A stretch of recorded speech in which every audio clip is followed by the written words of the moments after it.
Shalom,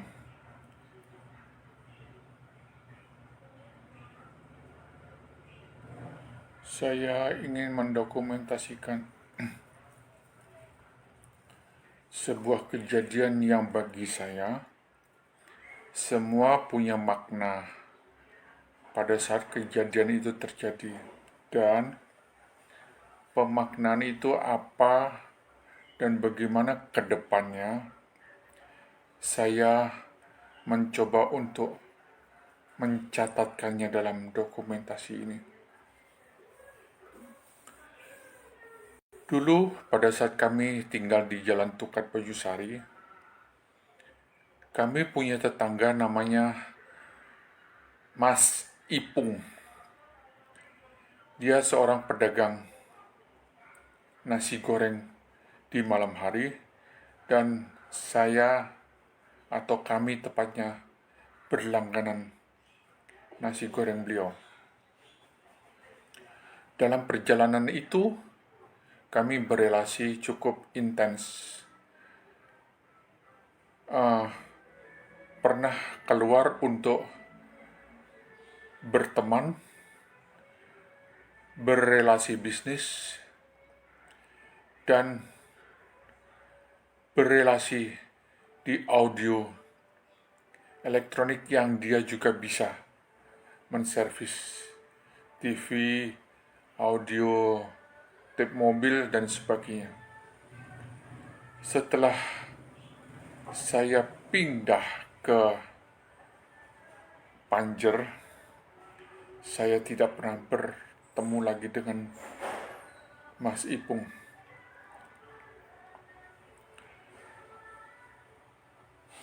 Dalam perjalanan, beliau mengembangkan bisnis nasi gorengnya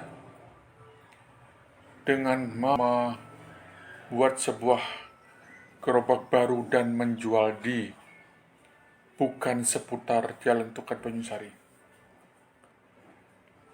Kami yang jika sedang lapar selalu mencari nasi goreng, dan Kevin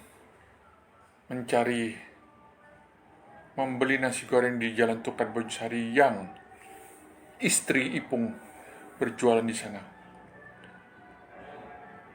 Sang istri mengabarkan bahwa Pak Ipung sedang berjualan di lain tempat. Informasi itu cukup lama Kevin dengar, dan entah di tahun keberapa Kevin mencoba mencarinya dan akhirnya menemukan Mas Ipung berjualan di alamat yang diberikan oleh istri Ipung. Singkat cerita, kemarin 9 Juli 2023 pukul 17.44 saya WA, "Sore Mas Ipung, aku Haryanto, papanya Kevin. Hari ini jualan." Itu chat pertama saya setelah saya tidak pernah mengunjungi beliau semenjak saya stroke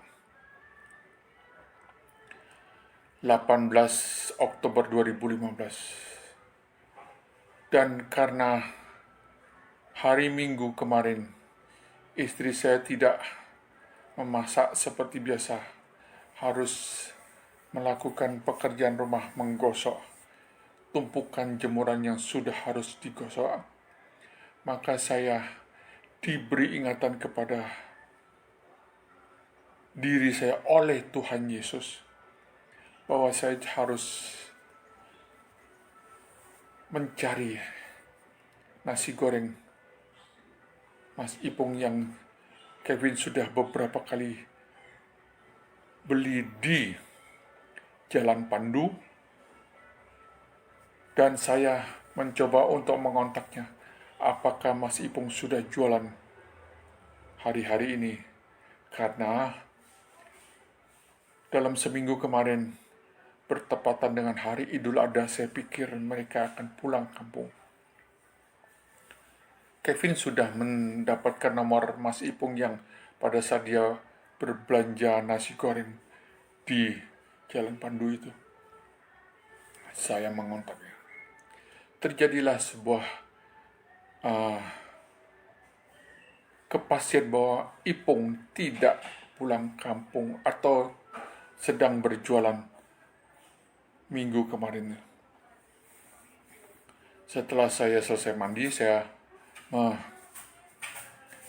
mengajak Kevin untuk berburu,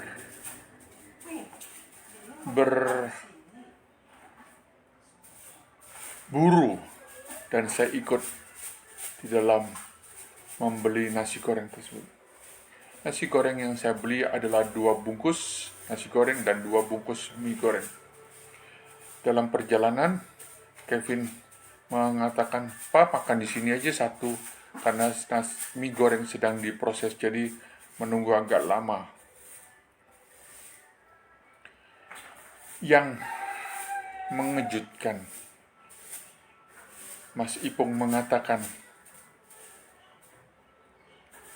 Pangling melihat saya datang. Dia rada syok melihat saya dengan tangan kiri melungker, kaki kiri yang tertati-tati untuk duduk di emperan dagangan Mas Ipung tersebut.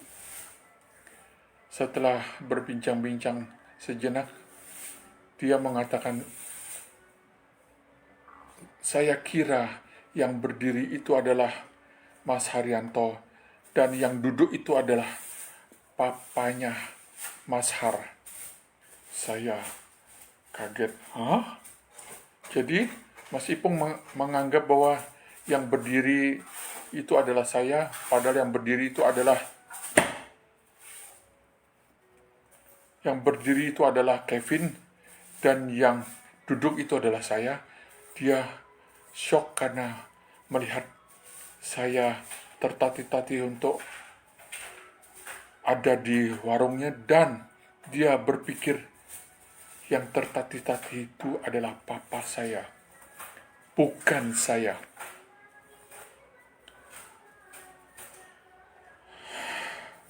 Suatu hal yang aneh, tapi inilah realita seorang Ipung, penjual nasi goreng, yang kepadanya saya mencari nasi goreng karena nasi goreng yang dibuatnya jauh lebih banyak daripada yang digoreng oleh istrinya di Jalan Tukan Penyusari.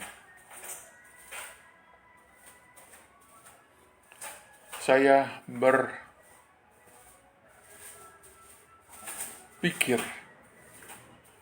mungkin karena Ipung syok melihat saya setelah hampir 8 tahun tidak pernah jumpa, dan dia tidak pernah tahu kalau saya stroke dari tanggal 18 Oktober 2015 itu. Ini hal yang cukup surprise yang harus saya dokumentasikan. Yang saya ingin dokumentasikan adalah setelah dia tahu saya stroke dan sambil menggoreng, dia menunjukkan satu titik saraf yang harus saya lakukan sesering mungkin, dan itu ada di belakang telinga. Ada sebuah jendolan sebesar biji kacang hijau yang dia katakan, "Om, ini sering-sering saja dipijit." Sebuah titik di belakang kuping. Saya coba meraba kuping saya dan saya tidak menemukan. Akhirnya dia menunjukkan biji kacang hijau di belakang telinganya, menunjukkan kepada saya. Dan saya menemukan benjolan yang ada di belakang kuping Mas Ipung tersebut. Sebuah pengaturan Tuhan yang saya tidak tahu apakah itu akan membantu semua sistem saraf yang ada di dalam tubuh saya. Berhubungan dengan titik saraf ini, kira-kira hampir 10 hari yang lalu, tidak sampai, saya sesak nafas dan saya memanggil Kevin untuk membantu urut. Padahal itu sudah jam 12 lewat di tengah malam. Saya coba chat WA dan Kevin belum tidur. Akhirnya dia turun untuk mengurut saya karena sesak nafas. Sesak nafas yang pernah terjadi sampai saya ke UGD Siloam yang seharusnya kami bayar 1,5 juta karena ditanggung BPJS, maka saya tidak membayar sama sekali. Sesak nafas yang didiagnosa oleh UGD Siloam saat itu tidak masalah, dan itu terjadi sudah kali yang kedua. Beberapa tahun yang lalu saya pernah ke UGD di rumah sakit Surya Husada pun juga tidak terdeteksi masalahnya di mana sesak nafas itu. Sampai akhirnya 3 hari atau 2 hari yang lalu saya juga berbincang-bincang dengan istri saya tentang Al-Ibnu yang saya dapatkan melakukan siaran langsung live di FB, di YouTube tepatnya. Saat itu Komang sedang mengambil pakaian di lemari saya, dan saya mengabarkan tentang bahwa Tuhan memberi jawab kepada saya pada saat saya sedang berkeluh kesah, sesak nafas, ini itu. Tuhan memberikan pemikiran di dalam diri saya bahwa saya harus mencari orang yang lebih parah dari saya untuk saya boleh mensyukuri keadaan saya. Sesak nafas yang sewaktu-waktu, sesak nafas yang kesulitan menelan pun sewaktu-waktu. Hai Elia, kamu harus mencari orang yang lebih parah daripada dirimu. Dan dia tetap melakukan hidupnya, tidak bersungut-sungut, walaupun saya tahu di dalam sosmed yang tidak diunggah, dia pasti juga bersungut-sungut dengan keberadaannya. Dan Tuhan menunjukkan, carilah orang yang jauh lebih parah daripada dirimu. Pada saat Tuhan mengingatkan saya hal tersebut, saya teringat bahwa di beberapa tahun yang lalu pada saat saya kontrol di BPJS di rumah sakit umum RSUP Sanglah, saya menemukan ada seorang gadis yang turun dari mobil, dipapah oleh keluarganya, dan air liurnya mengalir terus sampai keluarga itu harus membawa anduk untuk mengoles iler yang keluar dari mulutnya si gadis stroke ini. Pada saat dipapah untuk turun pun ilernya itu sampai mengenai keluarga yang sedang menurunkan dia untuk masuk kepada rumah sakit RSUP Sanglah itu. Dan setelah posisi bagus, ilernya dilap dengan handuk. Itu saya melihat seorang gadis dengan kondisi stroke yang sangat parah. Pada saat saya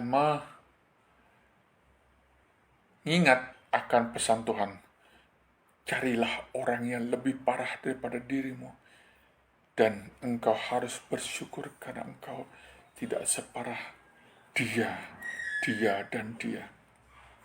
Sampai akhirnya Tuhan mengirimkan saya YouTube Al-Ibnu setelah pulang dari tempat dia setiap malam untuk berdoa, karena Al-Ibnu sudah menjadi seorang Katolik dan memakai nama baptis Katolik Elia Mikael Novianto. Dan saya menemukan hari Sabtu kalau nggak salah, atau hari Jumat dini hari juga, dia melakukan live. Dia pulang dan dibantu oleh Mama Lucia dari NTT, disuapin terjadi sebuah adegan yang Tuhan tunjukkan kepada saya. Bahwa, hai kamu Elia Haryanto, kamu harus bersyukur ada El Ibnu, vokalis El Kasih, jauh lebih parah daripada dirimu. Parahnya, saya sudah tahu tangan kirinya seperti ini. Dan dia tidak bisa bangun sendiri, hanya berada di kursi roda. Dan dia tidak bisa bicara, namun semangat hidupnya melakukan live dimanapun untuk menyatakan Tuhan Yesus yang dia sembah. Itu menginspirasi saya bahwa saya harus lebih bersyukur kepada Tuhan Yesus, bahwa saya lebih ringan daripada El Ibnu atau si Elia Mikael yang sedang melakukan live. Di live itu, di siaran langsung itu, Tuhan menunjukkan El Ibnu disuapin oleh Mama Lucia dari NTT yang sudah tua dan merawat dia. Dan El Ibnu tersedak. Saya menunjukkan sebagai berikut. Ini kan manis sekali. Enggak pedas. Enggak pakai sambal dari sana. Sambal dari sana sambal gila.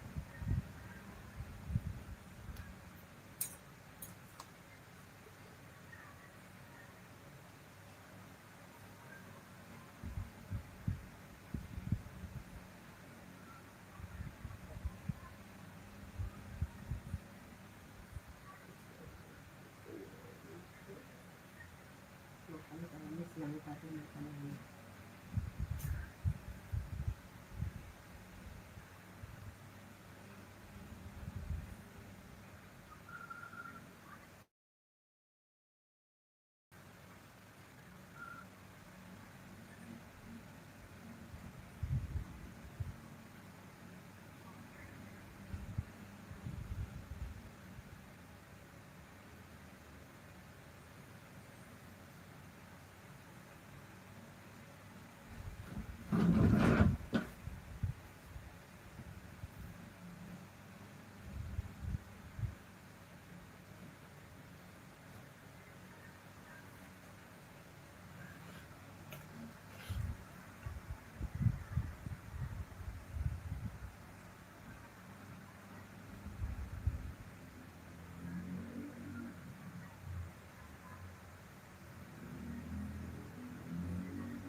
Deh, saya kaget tuh.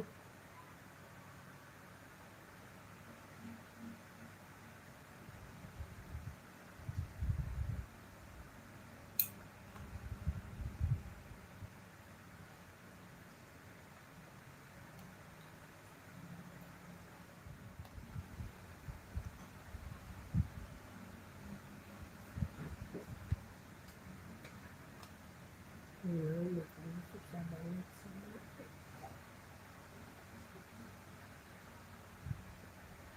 Semuanya tapi nggak bisa kamu bisa kunci.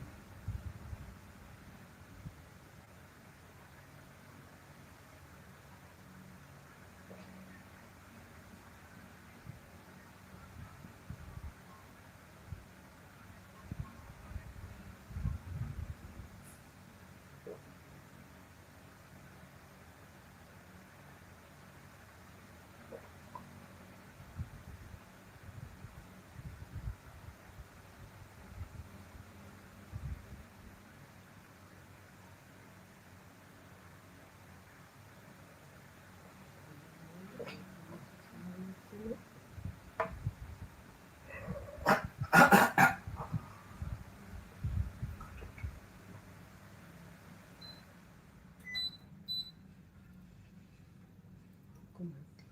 Aku tuh. AC nyala jadi pintunya ditutup.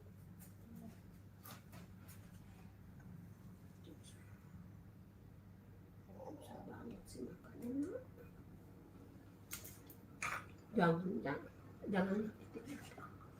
Jangan sayang. Sini ambil. Jangan, nggak boleh nyakitin badan.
Jempolnya masih banyak makanan.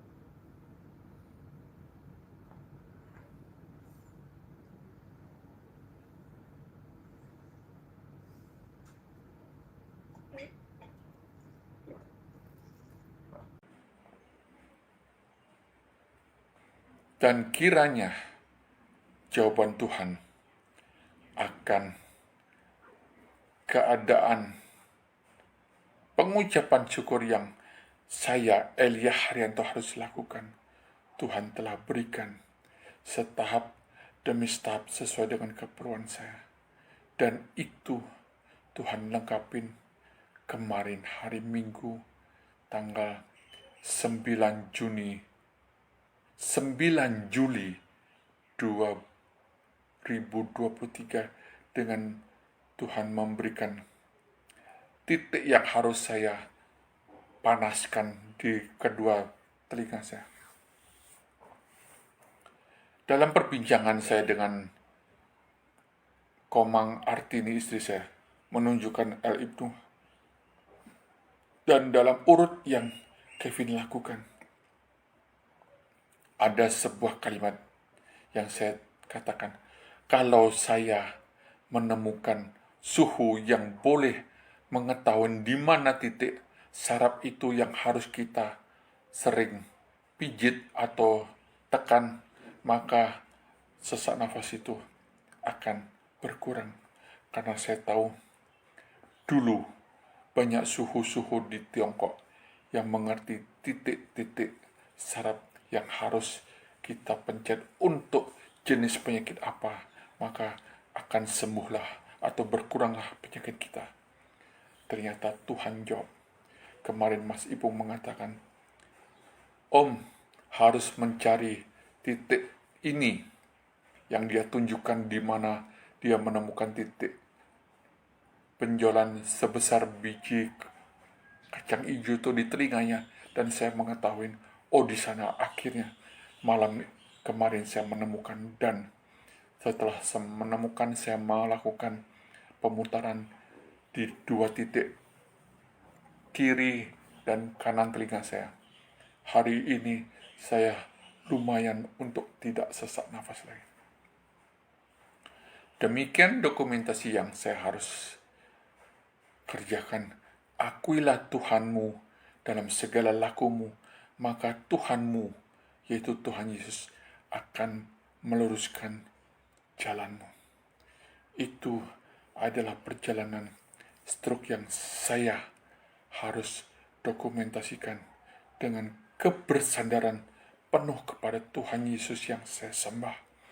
Maka Tuhan akan melakukan karyanya dengan sesuai dengan waktunya Dia sendiri, bukan waktunya saya. Saya ingin sembuh dengan segala cara, maka saya mendapatkan kesembuhan. Bukan itu, tetapi kesembuhan dan ketidaksembuhan adalah milik Tuhan Yesus sendiri. Dan saya hanya melakukannya, mendokumentasikannya, menjalani kehidupan dengan dokumentasi, dan akhirnya jika Tuhan telah melakukan sempurna karya di dalam sakit penyakit saya dengan segala kesembuhan, maka saya boleh mempunyai sebuah video yang otentik hari ini 10 Juli 2023 pukul 11.55 saya menyelesaikan dokumentasi ini. Tuhan Yesus memberkati.